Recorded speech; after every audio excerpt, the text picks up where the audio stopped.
seems to me, Chewy, that both sides are celebrating on some level and both sides are refusing and rejecting this decision. It feels a little bit like Israel's celebrating.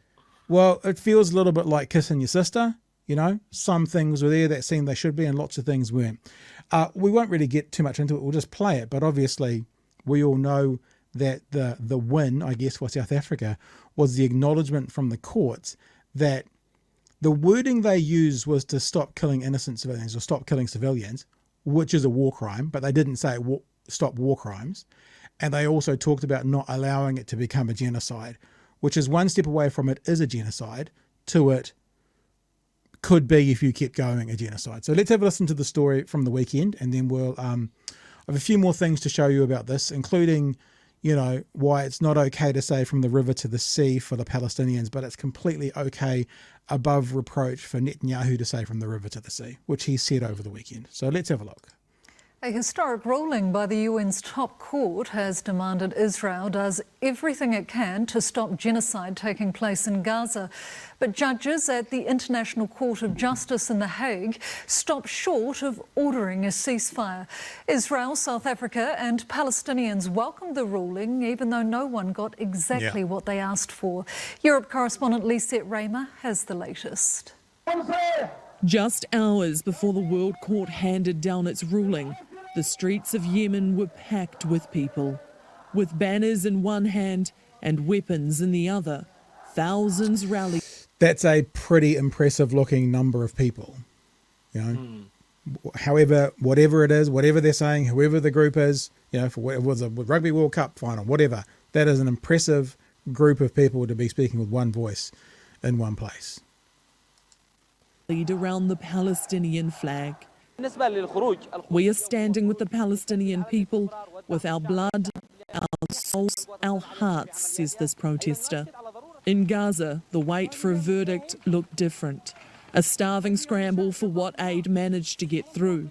Gunfire is heard at this distribution point, and the war-weary grab what they can carry and they run. It is this chaos and cruelty that the World Court wants to end. The court is acutely aware of the extent of the human tragedy that is unfolding in the region and is deeply concerned about the continuing loss of life and human suffering. The judges of the UN's top court convinced enough to demand Israel act immediately to prevent a genocide, but not enough to answer the cries of pro-Palestinian supporters outside. Ceasefire now! Ceasefire now! A ceasefire has not been ordered.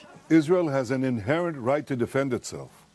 The vile attempt to deny Israel this fundamental right is blatant discrimination against the Jewish state, and it was justly rejected. The accusation. Please have a go, Chewy. There's more to come, obviously, but you've got something you want to throw in now? Here we are, months after the initial terrorist attacks against Israel, right? And we're still talking about the right to defend. Yep. They have been defending since day dot. Yeah. It's all been offensive. Yeah. Yeah. Approaching 4 months.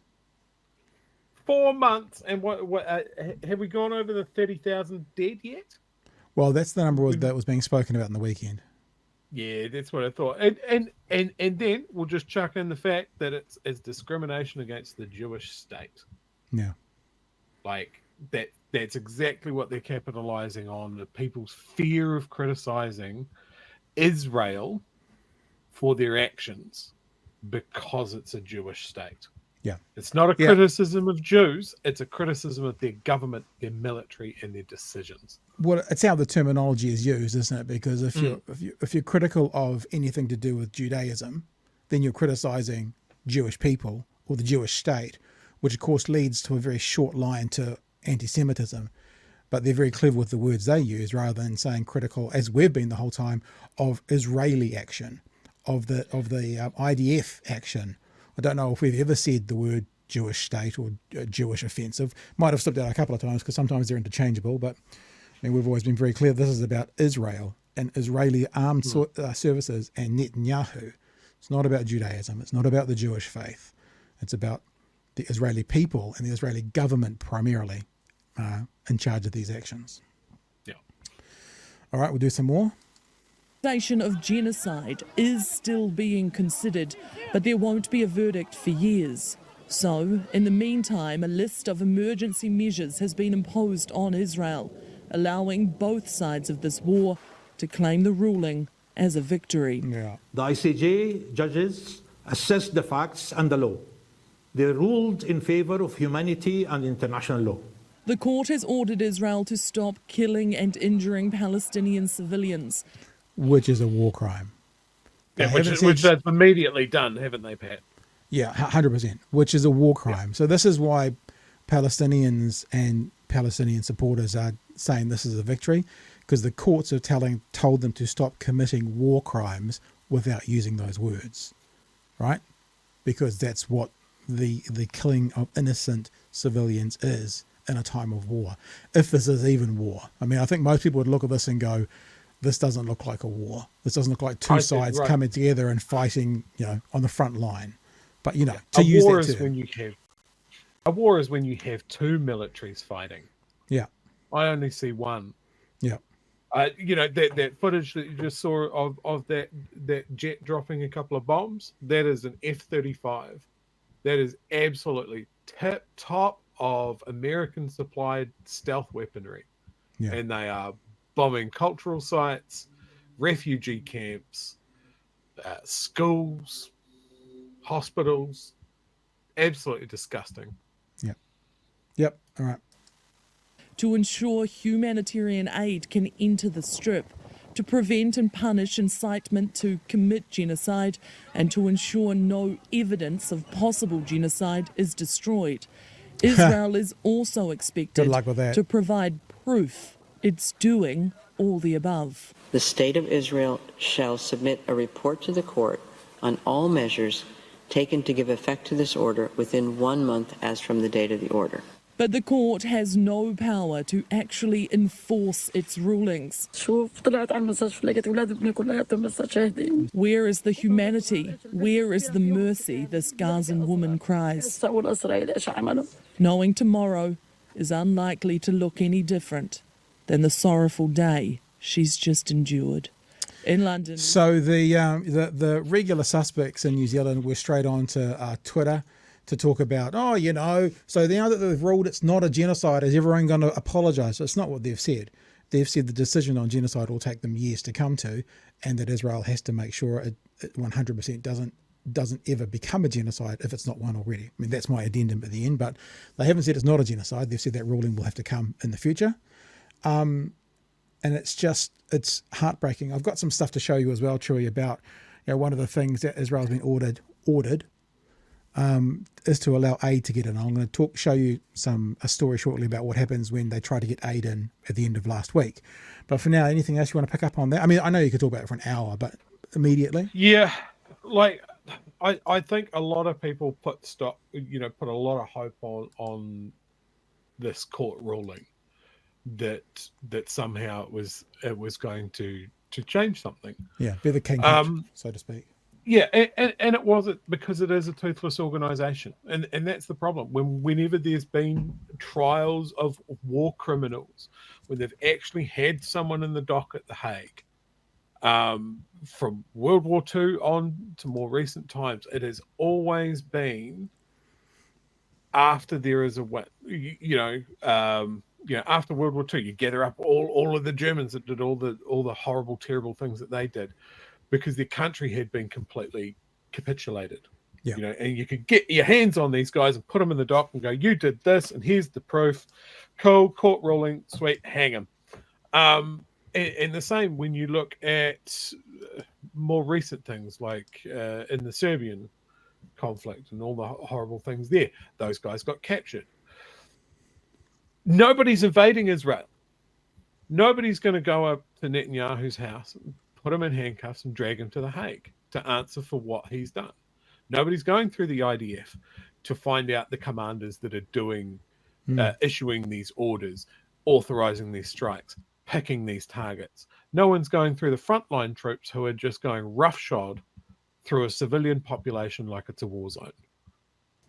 So it's justice denied. And meanwhile, the US is going, well, we don't know what to do, but we've authorized all of this military aid. Yeah. They just signed another massive contract to supply even more F-35 jet fighters to Israel. Mm-hmm. In the middle of this would have been a great opportunity for them to say, no, we're not going to give you more of these. Pull your head in. There is more military aid coming from the US to Israel in the middle of this. And they're happy to bomb Yemen. And meanwhile, Ukraine is begging for more artillery rounds because they're running out. Like, this is the thing. There's been so much hand-wringing over, we can't give too much support to Ukraine. We can't do too much. But then everybody's writing a blank fucking check for Israel instantly while they're doing genocide. It's infuriating.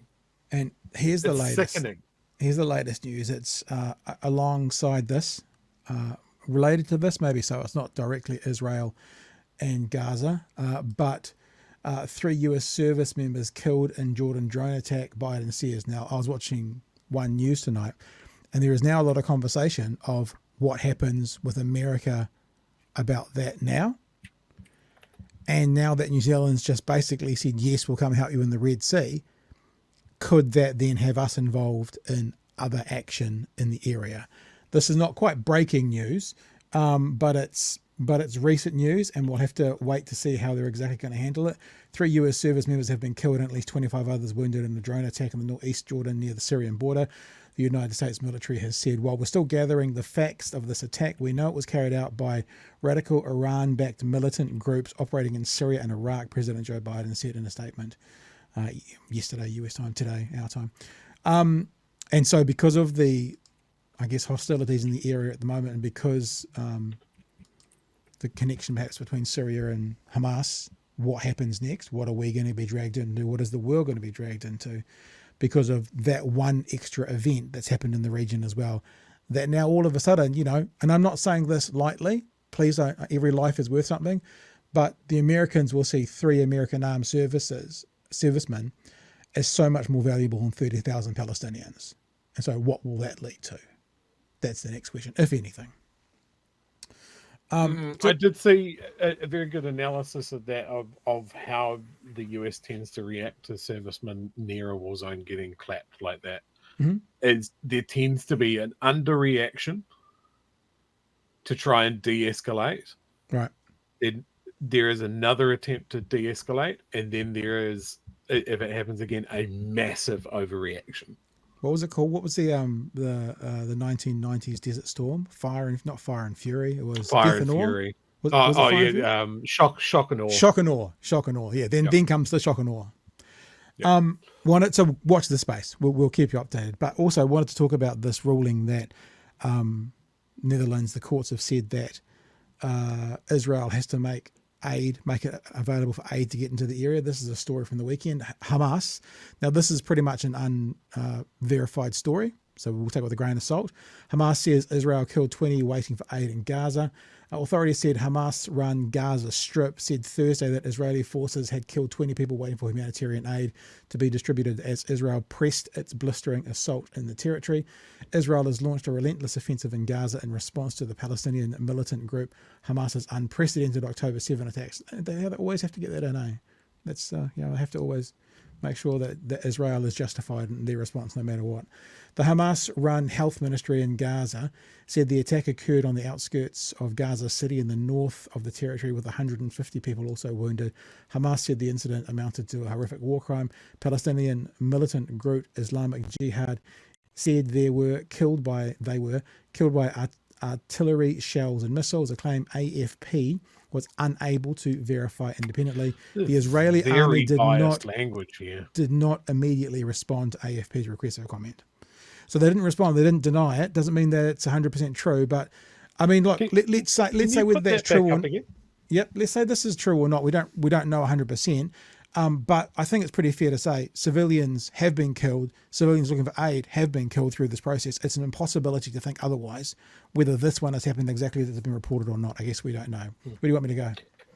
Just down to that paragraph that we're highlighting. I just want to talk to people, like our chat's usually pretty media savvy, but still, I would look at these paragraphs here as containing quite loaded language. It's not untrue, but the choice of words really tell what angle this is coming from. Yeah. The Hamas-run health ministry. Yeah. Well, yes, Hamas is the government in Gaza. They haven't had a free and fair election for 15 years, but yes, they run everything. But it has to mention Hamas because Hamas is a terrorist group, so we'll put that in there. Which is why I said they have to mention October the 7th, and I'm not saying that to minimise October the 7th, but what that does is give Israel carte blanche to do whatever they want because it's a response to a horrific terrorist attack. You know, Hamas have said that it amounted to a horrific war crime. Palestinian militant group Islamic Jihad. You know, it's that Western good guys, you know, Islamic bad guys language writ large. So, you know, I'm identifying a little bit, a bias from this article. It may be. I'd say it probably is telling factual statements, but it is loading the words that it's using to communicate that through. If you go on to the next part of the story, it says witnesses said they had been targeted by Israeli forces. People were going to get food and flour as they had nothing to eat. Abu Atta Basal, the uncle of one of the injured, told AFP. Suddenly tanks appeared and started firing shells at the people who were cut into pieces. We were heading to get flour and they shelled us 4 times and some people were martyred and injured, said Mohammed Al-Rifi, who was injured in the hand and leg. The casualties were brought to Al-Shifa Hospital in Gaza City, where bodies were seen lying on the floor, an AFP journalist said. So there's, that's a more balanced. Yeah. And look, an AFP journalist has seen bodies in the hospital. Again, that's going to happen in a quote unquote war zone.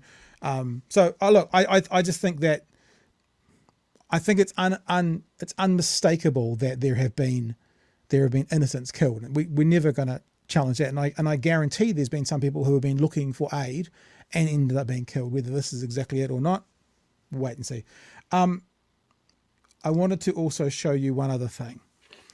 You know, we talked about from the river to the sea, and how to supporters of Israel, it is seen as one of the highest defenses to be used. The supporters of Israel, they see it, they claim to see it. I don't know if they're being honest actors or not, but they claim to see it as meaning an eradication of the state of Israel and all Israelis from the river to the sea. Most in the Palestinian camp see it as a cry for freedom, to be free in the region they live in, from the river to the sea. But the thing I want to say is, I want to be clear that supporters of the Israel say that this chant, this saying, this slogan is incredibly offensive. Addendum, when Palestinians say it. When Israel says it, you don't hear a fucking word. This is Benjamin Netanyahu, and I'm actually going to read it because for those of us in the audio podcast, you won't be able to see the subtitles, so I'll read them out as they come up. This is him just in the end of last week, I believe. In any future arrangement, settlement or no settlement, Israel needs security control over all territory west of the Jordan. This is a necessary condition and it collides with the idea of sovereignty. What can you do? I tell the truth to our American friends, and I also attempt to impose a reality on us that could harm Israel's security. The Prime Minister needs to be capable of saying no to our friends and say yes when possible. Say no when possible, say yes when possible. Sorry, my dyslexia kicked in right in the middle of that. Now, the reason I wanted to play that was the part about controlling the security from the Jordan west. Now, here's the Jordan, right? Otherwise known as the river. And west of that is the sea. So when Netanyahu says from Jordan west, what he's saying is from the river to the sea. So and I don't think that's a poor choice of words. That fits in exactly what Israel has been doing for decades, nibbling away at the West Bank, punishing Gaza. The point that I wanted to make clear to everybody, and I'm going to poke the borax a little bit, poke the bone at the mainstream media, is there is a lot they're not currently picking up on. Now, whether they missed this or whether they're just choosing not to report it, whenever someone of profile says from the river to the sea, the media goes into an uproar. Whenever the highest profile Israeli in the world says they want security and control from the river to the sea, which includes Gaza and includes the West Bank, not a peep. Not a peep shall be heard. So much like when a pro-Palestinian voice comes on the television, the interviewer insists that they denounce Hamas and the actions of October 7th, which we have denounced here time and time and time again. But when a pro-Israeli voice comes on, they never, ever, ever get asked to denounce innocent civilians being killed. Which is why, if you're new to this show, I said at the end of last year, we're going to stop doing that. We're going to stop having to make sure people go, oh, but you denounce the actions of Hamas, don't you? Because we do, we will continue to do so, but I'm not going to play the game, and we're not going to play the game, when you see loaded language painting one side as the bad guys and the other side as the good guys. In this conflict at the moment, war crimes, atrocities, terrorist actions have happened by Hamas and by Israel. There is no question that both sides have committed and are continuing to commit egregious, horrific, unhumanitarian acts, in Israel's case, daily at the moment. So we'll report what we're seeing, but we're not going to be apologising or defending our positions because I don't think we need to. Chewy, do you want to correct me or pick up on or say anything from there? Yeah, I'm definitely not flag waving for Hamas. No, of course not. But there are so many questions and lies around the October 7 attacks. Like, I'm not denying that the attacks happened, but remember, we were hearing about babies' heads being cut off, and that was disproved. All the victims were killed by Hamas and definitely not by Israeli gunships. That sort of thing. Like, straight out of the gates on October 7, there were questions around that attack and around Israel's knowledge of it and Israel's reaction to it. And I think when you look at Netanyahu's involvement with Hamas and funding of Hamas to create a political wedge and to create a button issue that he can go after his political rivals over, Israel aren't playing a straight bet on this at all. And if we're going to talk about Israel's right to defend itself, fantastic. Defend yourself as you have done for 60 years by being one of the most heavily armed, most surveilled, most technologically advanced countries in the entire Middle East. Yeah. Like, remember, Israel has fought wars and won against, I think it's 5 countries all at once. Look at a map and look at how big Gaza is. Look at a map and see how many ways of access in Gaza there are. Is Gaza incredibly heavily armed? Is Gaza an existential threat to the state of Israel? How could it be? It's stacked full of children. I forget what the percentage of it was, of the population that was under the age of 20. 50%.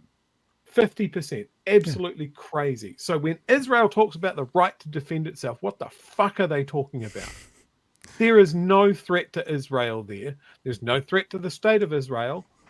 And I have huge questions over how such a small area with such a militarized wall around it has so much surveillance drones, cameras, automated machine gun nests, satellite surveillance, the whole works, that October 7th attack went on for so long without a response.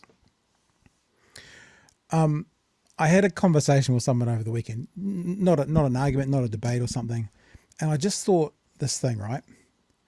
You know how Israel is bombing hospitals, apartment buildings to get Hamas, Schools, right? universities, To get Hamas. That's always their point, to get Hamas. I just thought this, right? What would they do if they found that the leader of Hamas was hiding somewhere in Israel? What would they do to get the leader of Hamas? Do you think they'd bomb a neighborhood to get the leader of Hamas? Or do you think they'd tactically and strategically go and find the person? And if they'd tactically and strategically go and find the person, why aren't they doing that in Gaza? Why in Gaza do they tend to flatten neighborhoods to systematically and randomly try and find Hamas, and by the way, kill some of their own hostages while they're doing it? Whereas if it was in their own land, the likely scenario is they would be strategic, they would be militant and small, like SEAL Team 6 when they went after bin Laden. So there's an example of this from, I think, just Israel cleaned up a member of Hamas's leadership. I think he was number 3. They found him in Syria, and they put a drone through his apartment window and blew him up. They didn't take out a neighborhood. They didn't bomb the school down the road. They knew exactly where he was, that he was home, and they put a bomb in his lap. Now, in the chat, I was talking about that someone was making the comparison that in warfare, civilians always suffer. You know, you look at the Blitz in London and all of that sort of thing. The difference between that comparison is Israel has GPS guided, laser guided, night vision, drones, surveillance, the whole works. If they wanted to bide their time and track who they were after, who gave the order, who led the attack, and put 1,000-pound bombs down their chimneys all in one night, they fucking could. And they've done shit like that before. They are quite happy to bide their time. The Israeli Mossad is famous for doing that, for going after Nazi war criminals fighting in South America. They did some mad shit. They're quite capable of it. So I think when you have that capability and you're not using it, that you're essentially carpet bombing a city, street by street. You're using tanks in an urban environment. They're not your scalpel. That's your sledgehammer. Yeah. That is a choice. They have made a choice, and that is to steamroller their way through Gaza to make it unlivable. Yep. Make it unsurvivable. Yep. Destroy the culture, to destroy the education, to destroy the next generation, to make sure these people just go, we cannot stay here anymore. And then Israel will go, wait, well, we'll build those condominiums that we've been talking about. We'll build those oil derricks that we've been talking about. It is systematic. And if it's successful here, there will be another attack, and it'll involve the West Bank. Finally, this was in Dunedin the weekend just gone. I want to be really clear that I only managed to get down there. I had a half-hour window. I only managed to get down there for half an hour. So I listened to a few of the speeches and stuff, but this was Dunedin this weekend. If it's happening where you are every weekend like it is down here, this is a obviously pro-Palestinian march around the Octagon.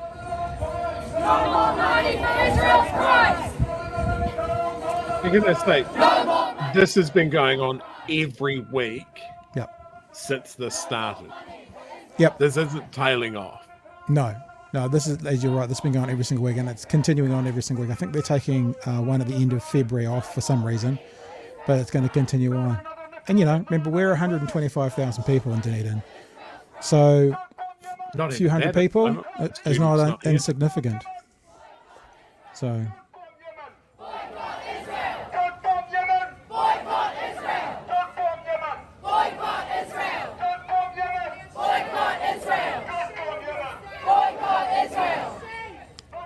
and they started, people who know Dunedin, they start at the museum, which is now a one-way system, and then they walk like this up to the octagon. This is the centre part of the octagon, and they sit there for an hour and hear speeches and, I guess, talk out what's going on. Free, free Palestine! Free, free Gaza! Free, free Gaza! From the river to the sea, Palestine will be free. From the sea to the river, Palestine will live forever. From the river to the sea, Palestine will be free. From the sea to the river, Palestine will live forever. Hey, Winston, are you listening? Ceasefire now! Ceasefire now! Hey, Winston, are you listening? Ceasefire now! Ceasefire now! Hey, Judith, are you listening? Ceasefire now! Ceasefire now! Hey, Winston, are you listening? Ceasefire now! Ceasefire now! Hey, Judith, are you listening? Ceasefire now! Long live Gaza! Long live Gaza! And that's just a shot from up the top. Thank you so much. So that was Saturday afternoon on one of our very regular, beautifully fine days. The group, and like Cherie was saying, every single weekend this happens. Every single Saturday it happens, and it's continuing to happen. And yeah, sure, most of us, I'm sure Cherie, you're in the same boat. When we can, we get there, we support people, and yeah, we move forward. So, one thing before we move on, Pat, Yeah. we like math, don't we? I We're love bad at it, maths. but we like it. I'm not bad at it. I love it. Old Mr. Frodo on Twitch. Hairy folk, have you done the math on how many buildings have been bombed versus how many fighters Hamas have? Is it even possible that every house bombed had a militant in it? Now, I've done some very quick and nasty Googling. So, according to the Wall Street Journal, nearly 70% of Gaza's 439,000 homes have been destroyed. So, Pat, you like maths? What's that? 70% of 439,000. 70% of 439,000. Well, 400. That'll be let's call it 440,000. That's 10% would be 44,000. So 44,000 times 7 is going to be about 20. Let's call it 300. Pretty close to 300. Okay. So they destroyed 300,000 homes. And Hamas, according to AlJazeera.com, according to the CIA, actually, Hamas has about 35,000 fighters in Gaza. Right. So as long as there's one in every 10 houses, then they're sweet as. Oh, that's good. That's a proportional response. Yeah. Oh, we're all good. We're all mad about nothing. Never mind. The math rules out. Jesus Christ.